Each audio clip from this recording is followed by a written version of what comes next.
జగిత్యాల జిల్లాలో లబ్ధిదారులకు కళ్యాణ లక్ష్మి సీఎం సహాయ నిధి చెక్కులను ఎమ్మెల్యే సంజయ్ కుమార్ పంపిణీ చేశారు. సీఎం రేవంత్ రెడ్డి ఆధ్వర్యంలో అభివృద్ధి సంక్షేమమే ధ్యేయంగా పనిచేస్తామని చెప్పారు.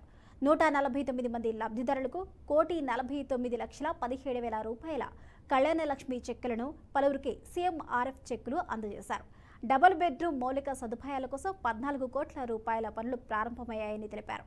జగిత్యాల నియోజకవర్గంలో ఆలయాల భజన మందిర నిర్మాణానికి నిధులు మంజూరు చేయడం జరిగింది అన్నారు. ప్రజల సౌకర్యార్థం పురపాలక సంఘ సభ్యులు త్వరితగతిన పనుల ప్రక్రియ మొదలుపెట్టాలని కోరారు.